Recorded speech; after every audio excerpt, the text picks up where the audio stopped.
बिस्मिल्लाहिर्रहमानिर्रहीम। प्रोग्राम आगाही के साथ मैं हूं आपकी मेज़बान शाहीन सिद्दीकी।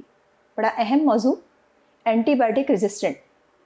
एंटीबायोटिक रेजिस्टेंट होती क्यों है और कितना इसका तनासुब बढ़ता चला जा रहा है, क्योंकि एंटीबायोटिक रेजिस्टेंट की अगर हम बात करें तो जो एंटीबायोटिक का इस्तेमाल है वो सबसे ज़्यादा जानवरों में होता है। 80% एंटीबायोटिक जानवर इस्तेमाल करते हैं और उस जानवर का गोश्त और दूध ज़ाहिर सी बात है इंसान इस्तेमाल करते हैं, जिसकी वजह से बहुत सारे जो माइक्रोबियल्स हैं उनमें रेजिस्टेंट पाया जा रहा है। ख़ास तौर पे मैं MDR टीबी की बात करूँगी, फिर XDR टीबी की बात करूँगी और उसके बाद हम टाइफाइड की बात करें तो MDR टाइफाइड और अब XDR भी देखे जा रहे हैं केसेस। तो ये क्या मामला है, कितना अहम है इसको कंट्रोल करना, और ख़ास तौर पे जानवरों में जिस वक्त एंटीबायोटिक इस्तेमाल करवाई जाती है उस वक्त क्या एहतियाती तदाबीर इख्तियार करनी चाहिए, जानवरों को एंटीबायोटिक जिस दौरान लगाई जा रही है उनका दूध इस्तेमाल किया जा सकता है या नहीं, जिस वक्त जानवर बीमार हैं जैसे लंपी स्किन हुआ और यहाँ सिंध में बहुत अच्छा कंट्रोल हुआ उसका। अगर मैं बात करूँ पूरे पाकिस्तान की तो सबसे ज़्यादा कंट्रोल जो हुआ वो सिंध में हुआ। क्यों बेहतर हुआ? क्योंकि यहाँ वैक्सीन जो है वो मौजूद थी लाइफ स्टॉक डिपार्टमेंट में और बहुत अच्छा काम किया और इम्बाद से ख़ास तौर पे जानवरों को बचाया गया, जबकि पंजाब में काफ़ी ज़्यादा तादाद में इम्बाद हुई।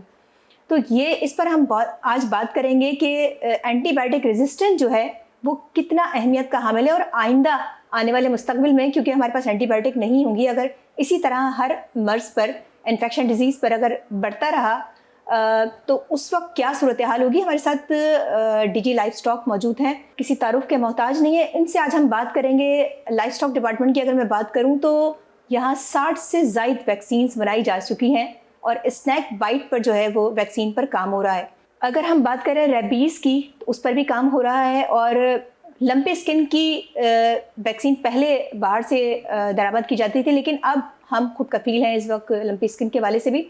इस पे आज हम बात करेंगे हम प्रोग्राम में। अस्सलाम वालेकुम। वालेकुम। खुशामदीद कहते हैं आपको प्रोग्राम में। मैं स्टार्ट करूँगी आपकी वैक्सीन के हवाले से।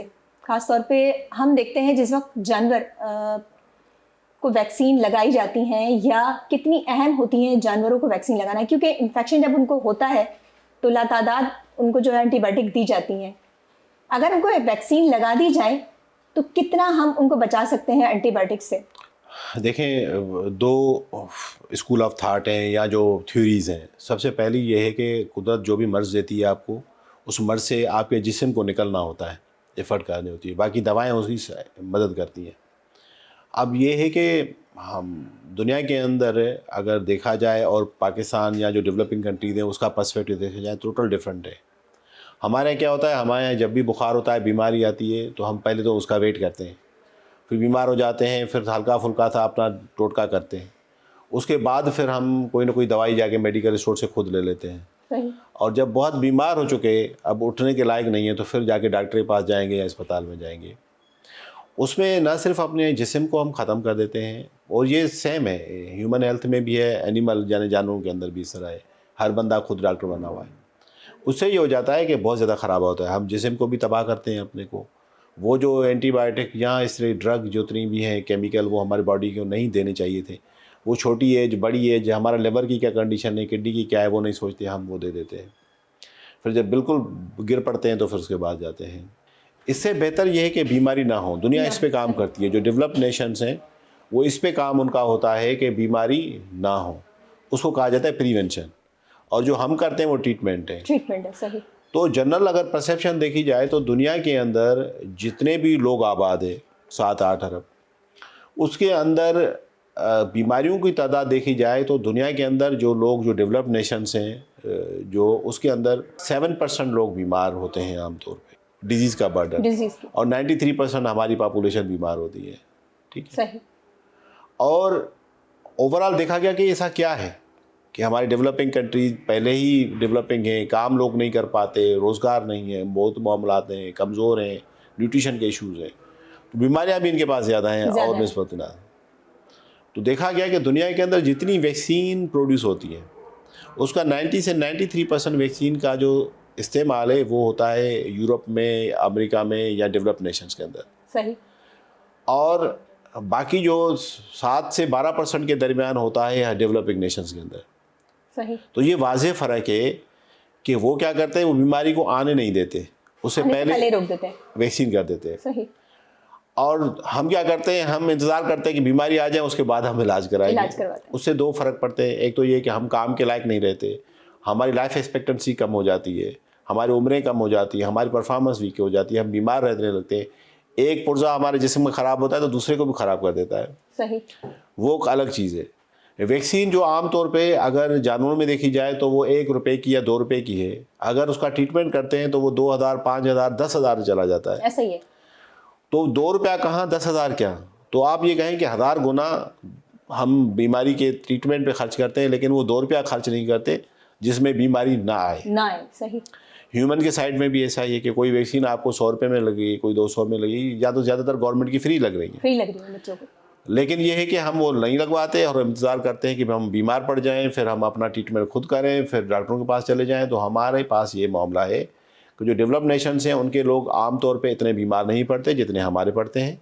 और दूसरा मामला ये कि वो सेहत के ऊपर इतना खर्चा नहीं करते जितना हम करते हैं। सही। अद्वियात पे। और हमारी गवर्नमेंट भी करती है। और हम घर के सीधे के साथ हर महीने, अब जिसी भी घर फैमिली को देखेंगे तो अगर वो 1 लाख रुपया कमा रहा है तो 1 लाख रुपए में से 10,000 रुपया तो उसको कम से कम डॉक्टर को या दवाइयों के ऊपर जाना है। ठीक है ना, घर में 2-4 दवा।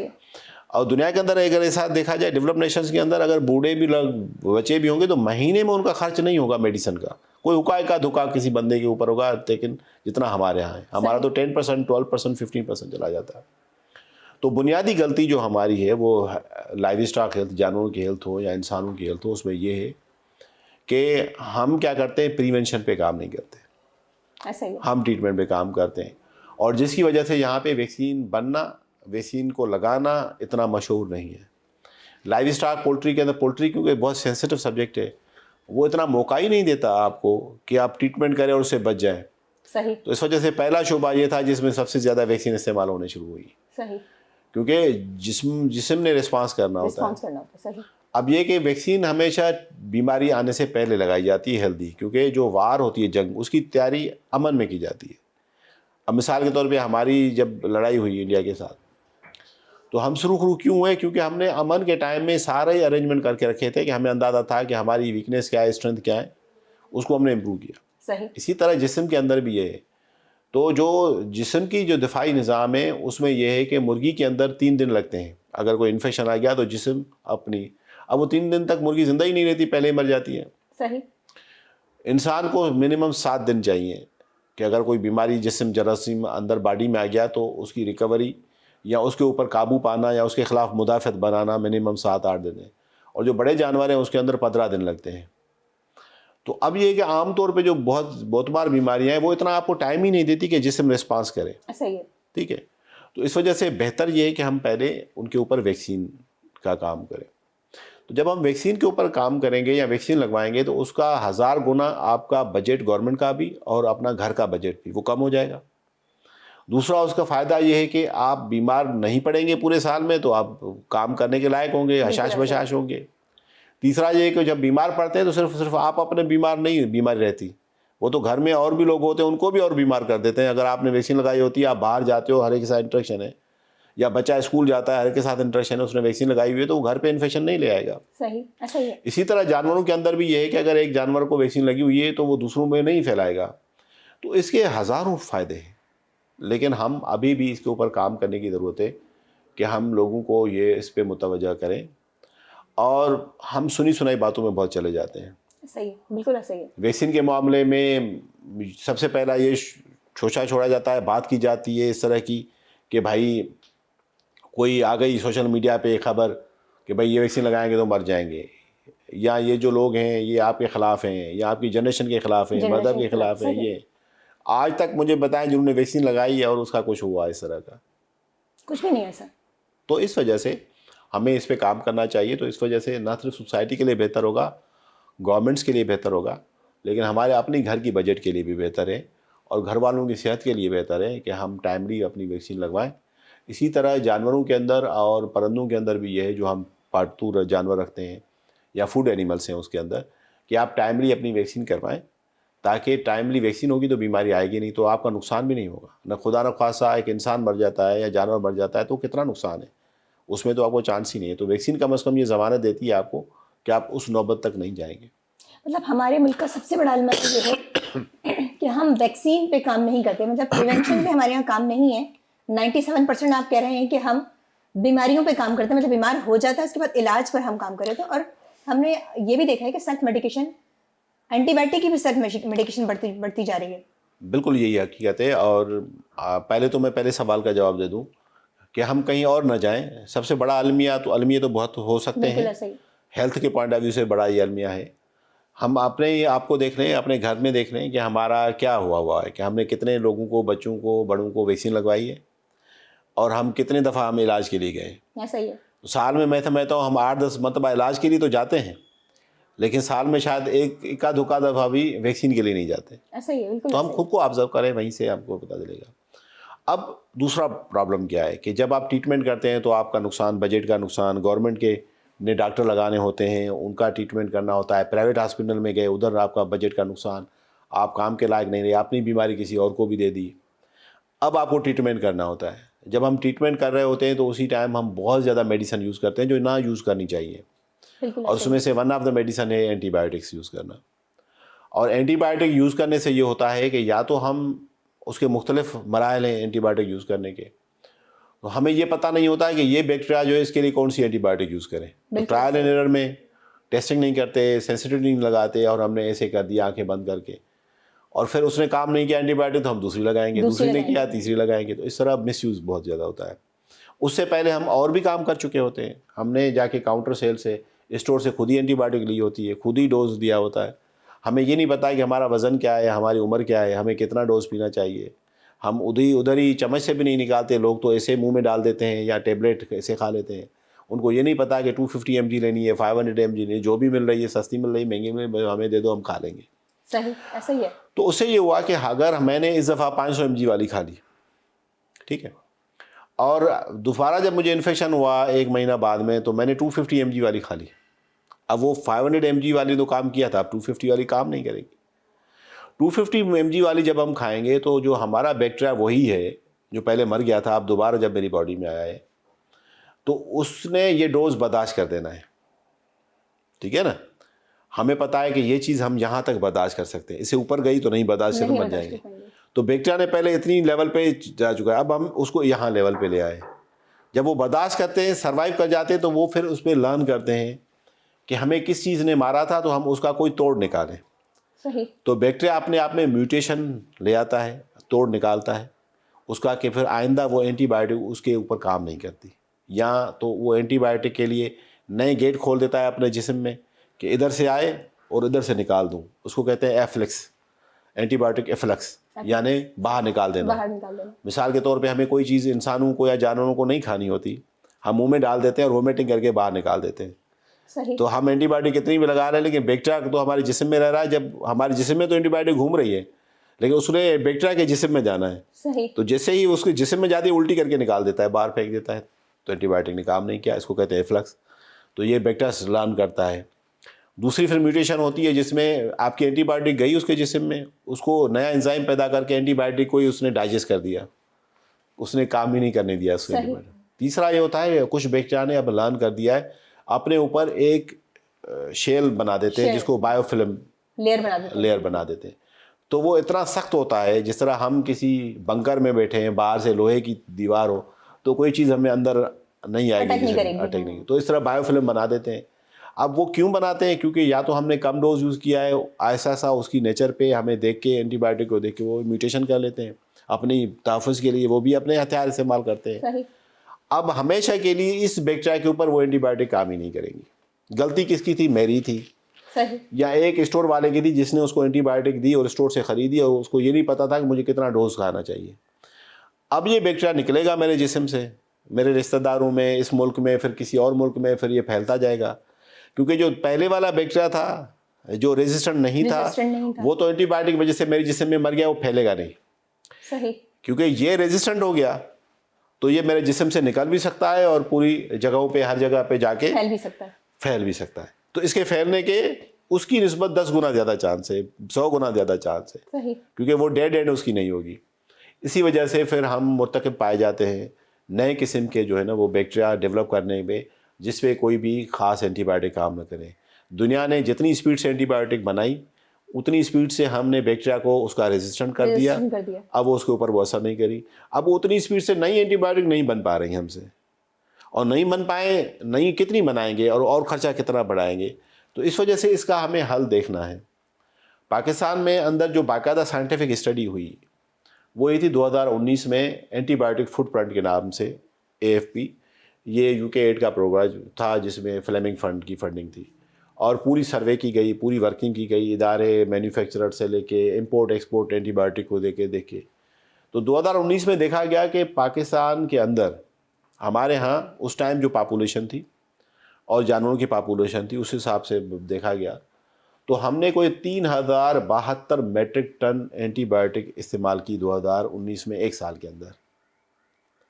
इतना बड़ा फिगर पाकिस्तान में सिर्फ इस्तेमाल? जी बिल्कुल। अब मैं गंदम खाने की बात नहीं कर रहा, बात के साथ ये मैं एंटीबायोटिक खाने की बात कर रहा हूँ।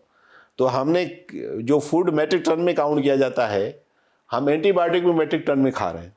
सही। 3072 मेट्रिक टन जो इस्तेमाल हुआ, बाकायदा स्टडी हुई, उससे ये हुआ कि उसको जब बाइफरकेट किया गया कि भाई ह्यूमन हेल्थ में कितना हुआ और लाइव स्टॉक में कितना हुआ, तो 55% जो उसका था 3000 का, तो आप ये समझें कि जो है ना वो 1055 या 60,000 टन मेट्रिक टन वो ह्यूमन में इस्तेमाल हुआ, और 45% जो था ऑलमोस्ट आधा या आधे से थोड़ा कम वो एनिमल लाइफ में हुआ। तो मैं यहाँ पे तसल्ली करता हूँ कि जो साइंटिफिक स्टडी मुझे बताती है कि ऑलमोस्ट आधा आधा हम यूज़ करते हैं।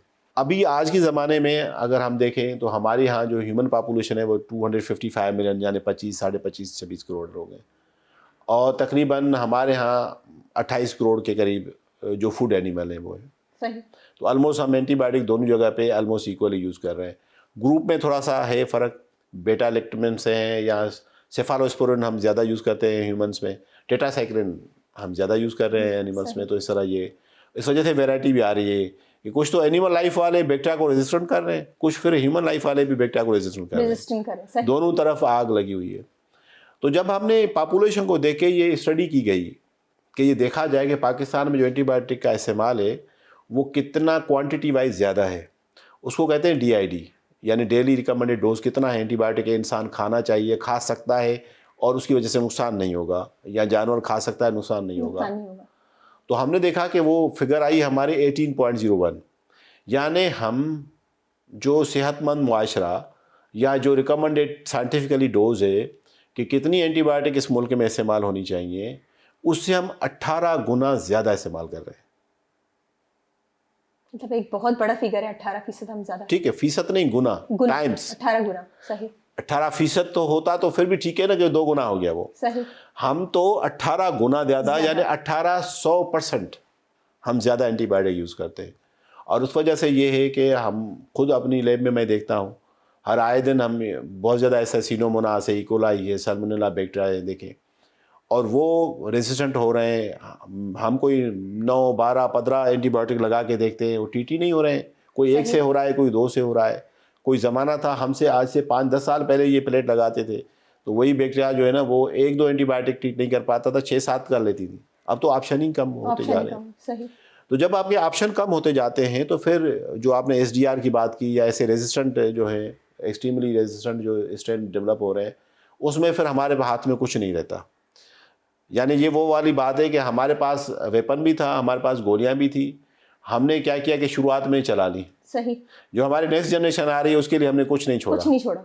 या जो हमारा कोई बंदा रेजिस्टेंट बैक्टीरिया का इन्फेक्शन हो जाता है तो उसके हाथ में हम कोई हथियार नहीं दे रहे कि वो बचा ले, फिर हम उनको रहम करम बैक्टीरिया के ऊपर छोड़ते हैं, वो खा जाए पूरा जिस्म और हमें मार देता है। तो इस वजह से तो अगर हम देखा जाए तो इसी तरह ऑक्सफोर्ड यूनिवर्सिटी ने एक वो जो है सर्वे किया और उसने देखा कि उसने रिपोर्ट किया कि तकरीबन दुनिया के अंदर 12 लाख लोग AMR यानी एंटीबायोटिक रेजिस्टेंस की वजह से मरे 1 साल के अंदर, और 50 लाख उसके असर की वजह से, एक है डायरेक्ट एक इनडायरेक्ट।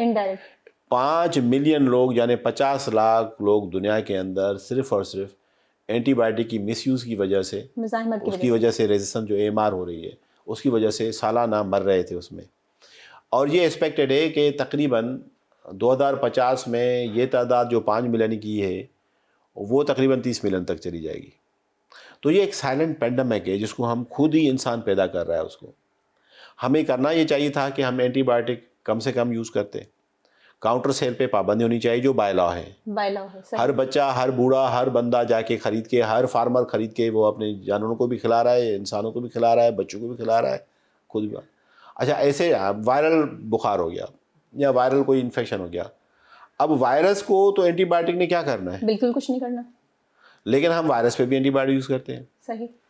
जहर कातिल होती है एंटीबायोटिक जब आपका लिवर फंक्शन नहीं कर रहा हो। ऐसा ही है। आपका हेपाटाइटिस हो, लिवर ने उसको मेटाबोलाइज करना है, किडनी ने उसको बाहर निकालना है। लेकिन यू विल बी सरप्राइज के मैंने काफ़ी जगहों पे गांव देहात में भी देखा है प्रैक्टिस में कि एक बंदा जिसको हेपाटाइटिस है, जो लिवर का इन्फेक्शन है, उसकी पूरी आंखें पीली हैं, वो उसको भी सेफालोस्पोरिन और ये एंटीबायोटिक हैवी दे रहे हैं।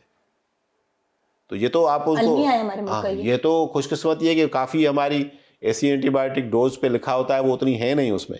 अगर होती तो वो हम बहुत पहले, हमारी आधी पॉपुलेशन ये दुनिया छोड़ के चली जा सकती थी। तो साइंटिफिकली तो प्रूव है कि भाई अगर आपका लिवर फंक्शन नहीं कर रहा, किडनी नहीं कर रहा, तो फिर आप कैसे जो है ना वो एंटीबायोटिक। लेकिन फिर भी कहते हैं वायरस के ट्रीटमेंट में हम वो दे रहे हैं। तो हम बहुत ज़्यादा इसका मिसयूज़ कर रहे हैं। 18 गुना ज़्यादा जितना रिकमेंड हो उससे ज़्यादा यूज़ करना उसे। फिर लोग बोलते हैं कि भाई ये ना करें तो फिर क्या करें। साइंटिफिकली दुनिया में, मैं अभी आया हूँ, वहाँ पे भी मेरा लेक्चर था तो वहाँ पे भी ये बात हो रही थी। तो दुनिया में हमारे पास ऑप्शन है, ठीक है, कि सबसे पहले तो बीमारियों से बचने के लिए सबसे पहले तो आप वैक्सीन कराएं। सही। दूसरा, अपने आप को साफ़ सुथरा रखें, कोशिश करें कि जहाँ पे बीमारी होने के चांस ज़्यादा है उस पर कम करें। मिसाल सर्दियों के मौसम में हम खाम में बाहर बैठ के खाना खाएंगे। सर्दियों के मौसम में खाम में हम फैशन के चक्कर में ऐसे कपड़े नहीं पहनेंगे जो हमें सर्दी से बचाए। सही। ठीक है, हम दावत दे रहे होते हैं ना इन्फेक्शन को कि भाई आ जाओ, और हमें बाहर इतनी हवा चल रही है, हम उसके मानूस नहीं हैं, हम क्या करेंगे, हम ऐसे कपड़े या जैकेट पहनेंगे ही नहीं ताकि हम बीमार हो जाए। तो हम बीमार हो जाते हैं। तो एक तो हम बीमारी को चांस देते हैं, दूसरा हम वैक्सीन टाइम पे नहीं करते हैं। ठीक है, जितनी भी दुनिया में मार्केट में वैक्सीन आई होती है, न सिर्फ इंसानों को लेकिन जानवरों को टाइम पे नहीं करते हैं। जब बीमारी आती है तो फिर हम वो रोना पीटना वो शुरू एंटीबायोटिक से। फिर हम ट्रीटमेंट फिर ये पॉइंट ऑफ डिटेक्शन या पॉइंट ऑफ केयर के ऊपर कि आप जहाँ पे गए हो वहाँ पे उसको पता भी है कि बीमारी असल में है क्या। ठीक है, हम क्या करते हैं, हम जो भी आए उसको आंखें बंद करके एंटीबायोटिक लिख के दे दो। टेस्ट नहीं करवाते, हम डायग्नोज नहीं करते। तो हमें प्रॉपर पता होना चाहिए कि हमारी बीमारी क्या है, उस पर कौन सी एंटीबायोटिक काम करेगी। दूसरा, बाय लॉ भी है और हमें करना चाहिए कि हमें काउंटर पे कभी भी सेल जो है ना किसी प्राइवेट पर्सन को या प्रिस्क्रिप्शन के बगैर एंटीबायोटिक देनी ही नहीं चाहिए।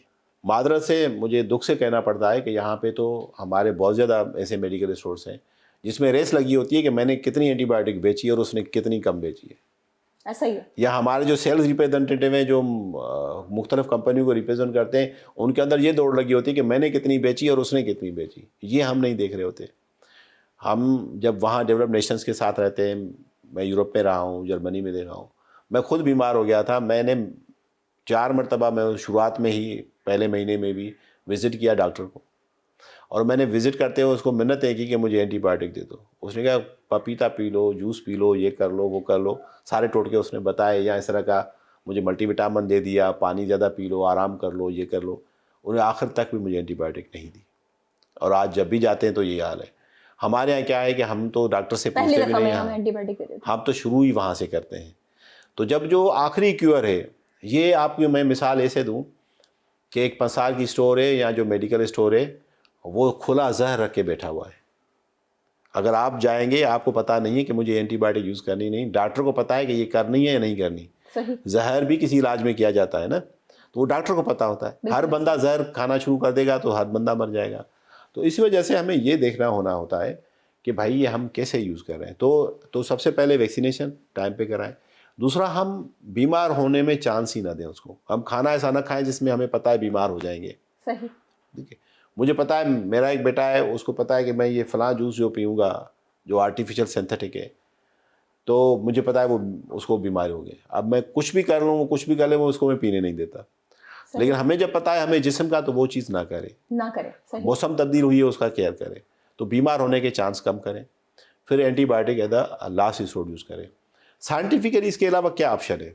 दुनिया के अंदर 2 स्कूल ऑफ थॉट थे जब बैक्टीरिया के अगेंस्ट, क्योंकि पहले बैक्टीरिया इतने मोतमार थे कि जल्दी बंदे मर जाते थे, नमूनिया में मर जाते थे बहुत ज़्यादा लोग।